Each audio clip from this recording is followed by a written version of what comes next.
Farm Week is a production of Mississippi State University Extension.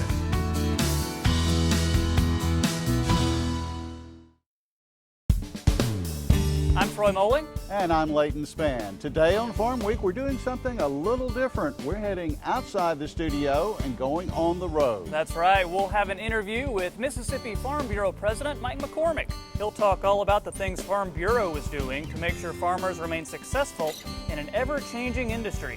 This guy's story and passion for what he does is unbelievable. Next, we'll head to the Mississippi Agriculture and Forestry Museum. There are so many exhibits and so much happening there every single day. Farm Week's Amy Myers got an exclusive tour from the museum's director. And we sat down for a one-on-one interview with Bill Pikett. He's a member of the Mississippi House of Representatives and chair of the Agriculture Committee. I talked with him about some of the things he's working on at the state capitol and what he and his colleagues are doing for folks working on farms and in the ag industry. Leighton, it's going to be a really fun time. I can't wait to get started. Well, the wait is over. Farm Week starts right now.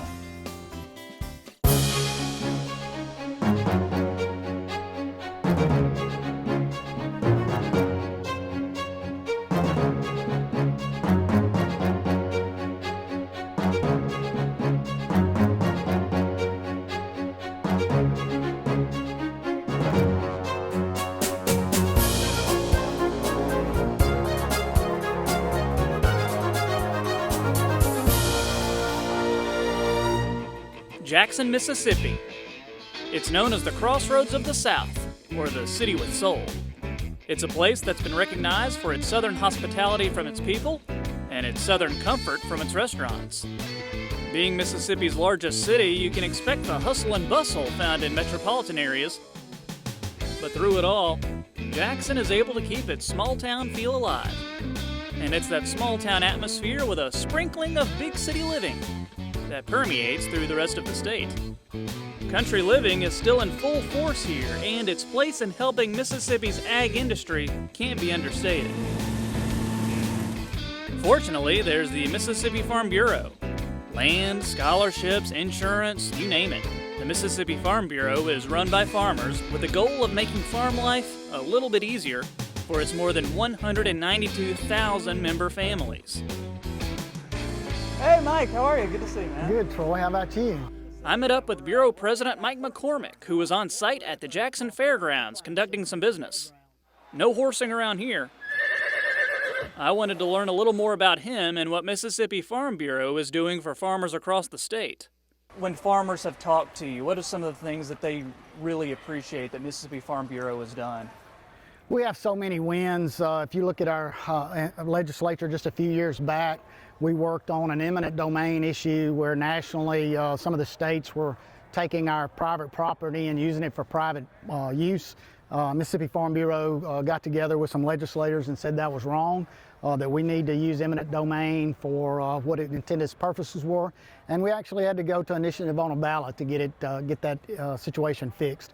That was a big win for us, but we win things on a daily basis for our farmers, whether it's fighting a little small battle on an issue for a single farmer, or if it's something for the whole state or nation. We're working on those every day. So obvious to anybody who lives here, Mississippi is such a great place to be a farmer. What makes it such a great place to be a farmer? I think it's the diverse climate and soils that we have here in Mississippi. It allows our people to grow anything from catfish to sweet potatoes. In the Delta region, our ground there is just, we're blessed with some of the richest farmland on the planet. When you move around the state, the ground is more suitable for other things. In my part of the world, in southwest Mississippi, timber and cattle are our biggest crops that we produce. When you get over in the southeastern part of the state, vegetables, blueberry crops, and poultry is big. Poultry's huge. Poultry's huge. It's our number one industry here in Mississippi. Agriculture is our number one industry. Poultry is at the top of that. So poultry has been a wonderful, wonderful thing. It allows people that wouldn't have a lot of acreage out there to be able to go back to their farms and make a living on the farm. We're very proud of our poultry industry. Do we talk about catfish too? Catfish, our catfish guys have struggled a little bit in the past, but we're coming back strong. We have some challenges out there. We have some importation of catfish that isn't really catfish. It's not safe to eat. we had to do a lot of work to get a lot of our inspection rules in. It's been under attack now for the last couple of years to stop that. And Mississippi Farm Bureau, along with catfish industry groups, have spent a lot of time in Washington protecting our catfish industry. Yeah, and that's just one of the programs that Mississippi Farm Bureau is helping farmers with. What are some other programs you guys are doing? We're really proud of all of what we do, but I think helping our young farmers and ranchers get started and giving them a platform to where they can be involved with an organization that gives them a voice as a whole instead of a single voice is most important to them. But we put a lot of time and effort in that program. I encourage the young kids in the state of Mississippi to reach out to their local county farm bureaus and get involved. They'll find that it's very educational, but also a time to meet people that are doing the same things as they're doing, hearing the challenges that they're having on their farms, and network between themselves with people that they'll know the rest of their lives. One thing you seem really excited about is farm families. What's the deal with that? A little before 2010, a group of us got together and decided we needed to do a whole lot better job of telling our story about agriculture here in the state of Mississippi. What we find is there's a lot of misconceptions about what farmers do, how we take care of our land, how we take care of our crops and our livestock. So we got together and decided we needed a group, an organization outside of Farm Bureau, and we established the Farm Families of Mississippi. And what we do is we do a lot of education and outreach through television ads, television commercials, billboards, and through social media to let everybody here in Mississippi know what our farmers are doing and Mississippi are doing for them on a daily basis. The partnership between Mississippi Farm Bureau and Mississippi State Extension is also pretty unique. We have a perfect partnership with Mississippi State. I'm very lucky to have this partnership that other state farm bureaus don't have. They come to Mississippi and they're envious of what we have, but we've always looked at it as working hand in hand on behalf of our farmers in the state. We go through so many different programs, and with Extension, they develop so many different ideas for our farmers. They're the ones that are responsible for all of the cutting-edge technology that we're seeing for our farmers that keeps us in business. But for Mississippi Farm Bureau, what we depend on them for is the information that they can give back to us. One thing that I'm very proud of that we work on with Mississippi State is a fact book that we develop with Extension every year. And these are something that we hand out to the legislators. We keep in our county offices for anybody that comes in and explains each county and each commodity that we have and how much of an impact that is for that county and state, our whole state in the state of Mississippi. It's a wonderful little book, and it helps us tremendously tell our story as farmers. So what's your story? Did you always want to be a farmer?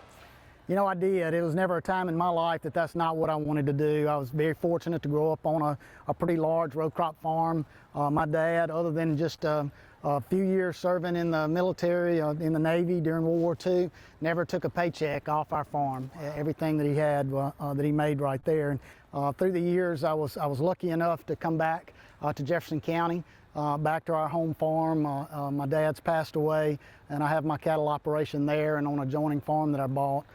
There's not a day in my life serving as a Farm Bureau president that I would consider myself anything other than a farmer. That's who I am, and that's what I love to do, and I just thank the Lord that He's given me this opportunity and hope that I'm able to do it the rest of my life. Still ahead on Farm Week. One of the things that we really try and build on are the stories. A lot of what you find in agriculture and rural life is not written down. Take a trip through history with the Mississippi Agriculture and Forestry Museum. Farm Week's Amy Myers got a personal tour and will tell us why it might be a good field trip for you and your family.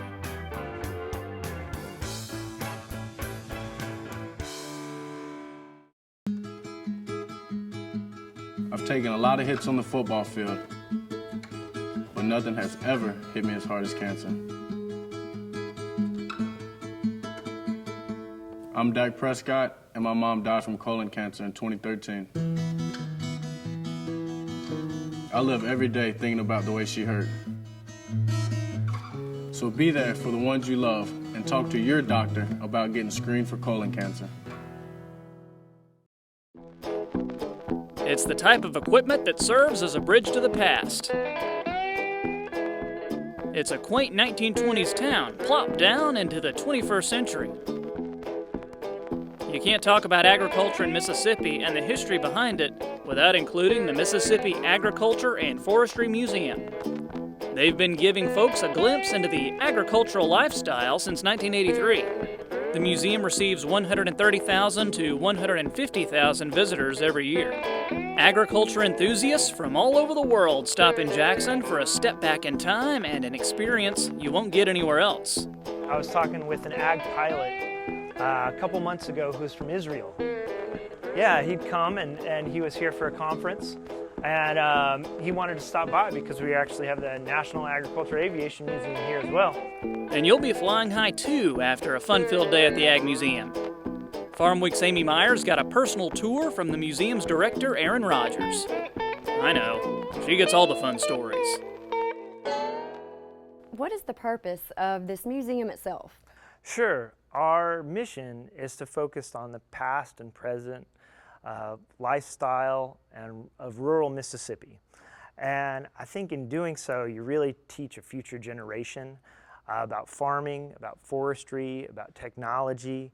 A lot of these skills that are somewhat lost, we're trying to bring them back into the fold as we kind of see population growth and needs for food, fiber, and forestry products going into the future. Absolutely, because the needs have not changed at all. We still wear cotton clothes. The suit's made out of wool. The materials haven't changed. Now the way that we produce them, I'm sure, has changed a lot. The scale's grown a lot, and that's something that we really like to talk about here is the evolution of the science, evolution of the engineering that went into bringing all these products to the scale that we have today. But I think in order to really understand that scope that we have in the present, you have to kind of see how the past worked too. And I know a lot of people are always looking for places to take their kids during various times of the year. Absolutely. But all year they can come here and see all of these beautiful historic items. Yeah, absolutely. We've got 39 acres to work with here, and we have a small town, we've got a nature trail, we've got a 55,000 square foot gallery here. I have another collection on the back of the property called the Fitzgerald Collection that has over 25,000 Native American artifacts in it. The Fortenberry Parkman Farmstead, which was a farmstead that was actually removed piece by piece and brought to our campus and recreated, so it's exactly how someone may have lived 150 years ago. And so, that's one of the beauties that I find of this place is that the sheer size of us lets us really demonstrate how a lot of these products are developed and how a lot of them are made from the rough products. We grow cotton here in the summertime to the finished products. So, we gin our own cotton. We actually mill our own lumber. A lot of our buildings are built from lumber that we've milled here on site. For the museum, it's a mission that isn't confined to the ground. Here we are in the National Agriculture Aviation Museum. I think it's really important to show a lot of these industries.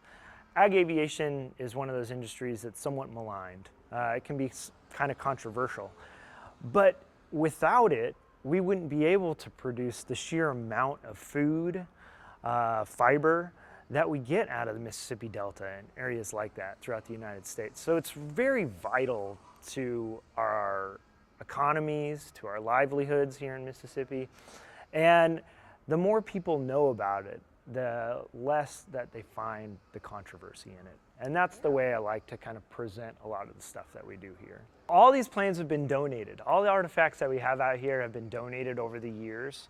That was that kind of decade between when the idea of this place came about and the actual completion of it, where the Department of Agriculture ended up creating these massive collections. And so just different people throughout the United States would bring something by, and a variety of historians would kind of look at the different historical significance of the artifacts and put them into the collection. So we've been very lucky over the years that we've been able to have most everything on our campus donated, and that we've been able to restore a lot of this to to make sure that we keep it as functional as possible. And the fun doesn't end when you step outside. Luckily though, we've been able to preserve a lot of these really interesting buildings out here. We have a Masonic lodge, we have an old Episcopal church, a general store, we have a farmhouse over here. We have an original blacksmith shop that's actually behind us over here, a doctor's office, cotton gin. So we've been really lucky that we've been able to preserve a lot of the functions and the edifices of Mississippi's rural history. Right now, with all of that said as well, how important is it to make sure that places like this are authentically done? I think one of the most important aspects of some of the demonstrations that we do is teaching people that there was a skill to everything. Regardless of whether you were a laborer or you were a blacksmith or you were a shopkeeper. The authenticity in my mind is more of in the demonstration.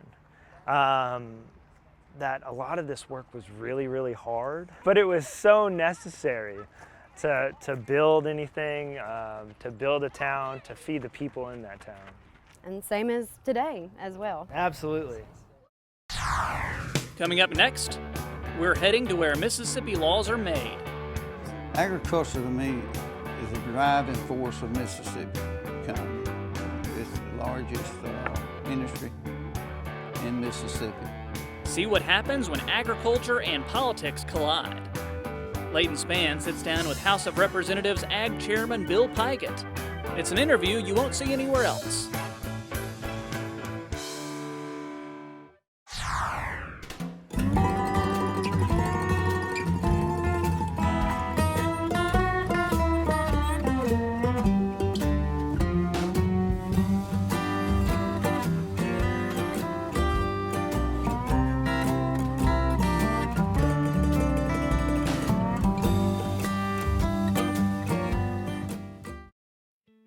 It's a simple idea. Knowledge that transforms lives shouldn't be limited to those on a campus, but extended to any and all who want or need it, wherever they are. At Mississippi State University, we've been making that possible for more than 100 years through the MSU Extension Service. What began as an effort to extend the latest research to farmers has become something much more.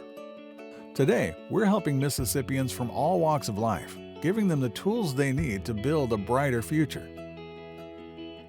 We're sparking the imagination of students around the state and inspiring the next generation of doctors.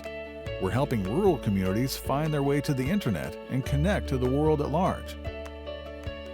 And we're teaching families how to lead healthier lives in ways both big and small. MSU is standing firm in its commitment to that one simple idea: extend the knowledge that transforms lives wherever they are.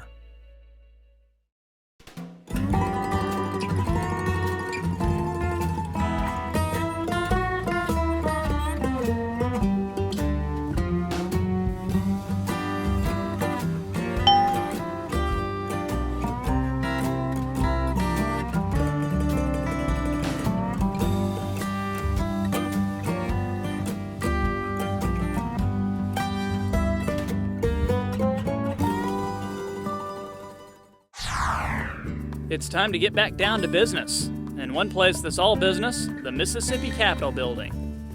It's Jackson's epicenter, and within these marble walls where laws impacting Mississippians are born. The House Agricultural Committee is the second biggest in the Mississippi legislature and headed up by Representative Bill Pigott. He gave our own Leighton Spann a wide-ranging interview into how he got started in the political realm and what his team is doing for the betterment of the state's farmers. Tell me a little bit about your farming operation, what it encompasses, what you do, what you used to do. Well, I came back to the farm when I graduated Mississippi State, and it was an old-time dairy farmer. My dad dairied most of his life. My grandfather started dairying with my dad years ago, and it just kind of evolved into the main operation as cotton left the South. It's been a good life. I can't complain. He's raised a family, 2 children on it. It's a great place to raise children. It's constant work. You can learn how to work on a farm, but I dairied until I got elected to the House of Representatives, and shortly after I got elected, I dispersed the dairy. Then I transitioned into beef on my farm. How does a South Mississippi farmer transition into politics? How did that come about? That's a hard question to answer, how you get into politics. Politics always have been interesting to me. Been involved with some organizations that, kind of some reason there you want to make a difference. You think you can make a difference. Not necessarily true, but you strive to make a difference. So it don't take about 2 or 3 people ask you to run, and you've done over your head in it. But that's basically the way I got in it. It's just watching it, and the lack of actually, one of the reasons, lack of knowledge of agriculture in the legislature. We are redistricting is done every 10 years, and you wind up with shifting population. You get more urban legislatures, and then you do rural, and that gets to be a problem. I saw it somewhat of a problem. We have some great people here, but as we move away from the farm, so the legislature gets moved away from agriculture. Well, you've alluded to this, but you obviously find a lot positive about, working with people and helping the people of Mississippi. You get frustrated with the legislative process. There is probably what keeps you going is the calls from people who don't have a problem, have no earthly idea how to go about finding the right person. And when you can get that person some help, and they call you back, and they thank you and thank you, it makes it worthwhile to try to serve the people. Because it's just a matter of trying to balance everything and make sure the right things happen. Let me ask you, not just speaking of bills that the committee has handled this year, but agriculture, what issue is really close to your heart, would you say, regardless of whether there's been a bill affecting that? Yes, sir. Agriculture to me is a driving force of Mississippi economy. It's the largest industry in Mississippi. In 2016, the farm gate value was $7.6 billion, so that's quite a substantial number. And my goal is to make sure that Mississippi stays a right to farm state, that we have no legislation that would instruct undue regulations on the farmers, to give them where they want to be a large farm or small mom and pop operation, to give them that means where they can be productive for Mississippi. So that's the main. I think we're looking at something that's going to hurt down the road is water rights. That seems to get to be more and more of an issue, but also some of our environmental restrictions. So it's my goal to try to keep it as simple, as complicated as it is to farm, to make it where they can farm the best they can. And a lot of what you're speaking of there is coming from the federal side. A lot of it's federal. A lot of it's federal. That interplays with the state, and I have no control over the federal regs, but just for our state inspection, and I'll make sure that they are no stricter than the federal regs. As a farmer, what concerns you the most when you look at the future, what's down the road here in Mississippi? Age of the farmer is getting to be, and it seems to be a issue every year. We don't have as many young people going into farming that we can, that should be, I think. It's very difficult to walk off the street and be in the farming business. It takes a huge investment. And most families, young families nowadays, they don't want to be tied 24/7 to a farm. So there's other opportunities. But I think that's one issue we're facing. I think we're facing other issues of competition for our natural resources that we got for farming, and also just the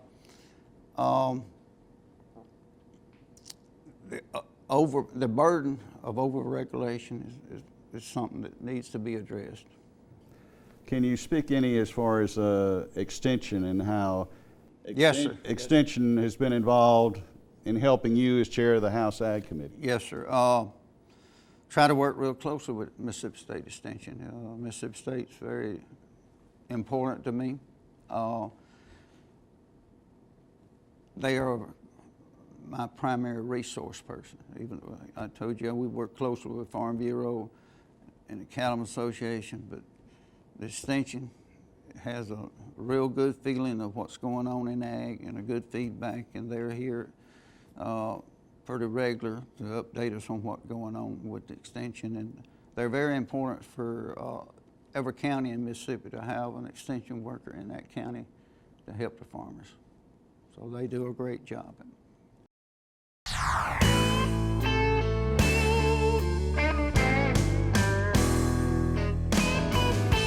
And we want to thank Bill Pygott, the Mississippi Farm Bureau, and the Ag Museum for all their help with today's show. And we want to thank you for joining us too. We hope you've learned something today. Remember, you can check out Farm Week online through the Mississippi State Extension website. And connect with us through social media to join in on the conversation. We'll see you next time.